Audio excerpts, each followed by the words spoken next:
Hey y'all, this is Megan, and in this video, I am sewing up the Lottie leggings. They are super cute with a pieced and seamed waistband. The seaming goes in toward the waist, and then the back has a little bit of a point towards the booty to make them super flattering.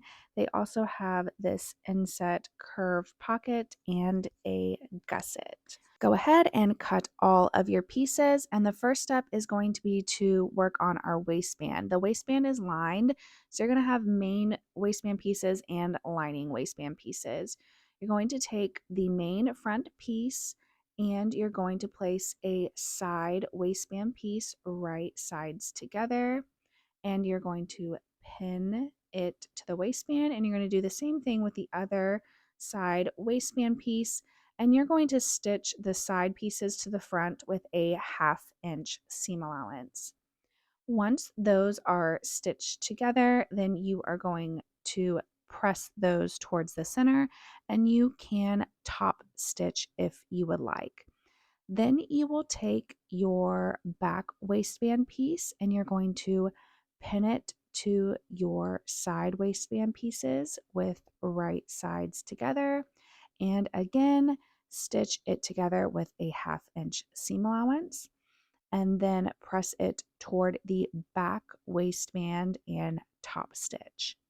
Then you're going to do the same thing with your lining waistband pieces, stitching them all together with a 1/2 inch seam allowance. But when you press your seams, you will press them toward the side waistband pieces and top stitch if you would like. Then flip your lining piece wrong side out and your main piece right side out, and you are going to take your lining waistband and you are going to put it over the top, aligning the raw edges and all of the seams. Again, if you didn't top stitch, just make sure your seams are nested so it's nice and flat. You're going to pin the waistbands together along that top edge, and then you're going to stitch them together using a 1/4 inch seam allowance. If you would like, you can add some clear elastic to the seam in a 1-to-1 ratio. You don't want to stretch the elastic, just to give it a little bit more support. Then you're going to press the lining toward the wrong side. This is optional, but you could understitch along the lining side of the waistband so that it doesn't peek out, and then press the lining all the way toward the wrong side. Then you are going to baste the two waistbands together along the bottom raw edge, and you're going to treat the waistband now as just one piece. Once you have it basted along the bottom, then you can go ahead and set the waistband aside for a moment while we start to work on our pockets. You're going to take your outer pocket piece and you are going to press a 1/2 inch toward the wrong side along the top edge, and then you will edge stitch it in place to hem that top pocket edge. Then you're going to take your base pocket piece right side up, and you are going to lay the outer pocket piece on top, the one we just hemmed, and you are going to align them so that all the raw edges are matching both on the straight side and on the curve side. And you are going to pin that outer pocket in place, and then you are going to baste them together along that pocket edge a scant 1/4 inch around the entire side. And you are going to do this on each pocket piece and outer pocket, and then we're going to treat this now as one piece. You're going to lay one back leg piece with the right side up, and you are going to take the pocket piece and you are going to place it right sides together along that curve, and you are going to start pinning the pocket in place. I like to start at the top of the pocket, pinning it, and then once I have a few inches pinned, I'm going to switch and I'm going to go and start pinning along the bottom curved edge. I find this is easier to ease the pocket in place and get it aligned correctly. So I'll start pinning at that bottom curve, and then you're going to kind of pull it straight. So you're working in each section and you are going to pin and ease the pocket in. Once you have it pinned in place, then you are going to stitch the pocket to that back piece with a 1/4 inch seam allowance, and it should ease in very easily. Once you have it sewn, then you can press the seam toward the back leg piece and top stitch if you would like. And then you're going to repeat the entire process with the other back leg piece and other pocket piece. Now we're going to be adding our gusset. So you're going to lay one back leg out flat and you're going to align the top of the gusset with that little marking on your pattern piece. I just make a little 1/8 inch snip at that marking, and then I pin the gusset in place, right sides together. When I'm stitching this gusset to the first leg, I do like to use a stretch stitch on my sewing machine first, and you're using a 1/4 inch seam allowance so that the serger doesn't accidentally pull it as I'm stitching.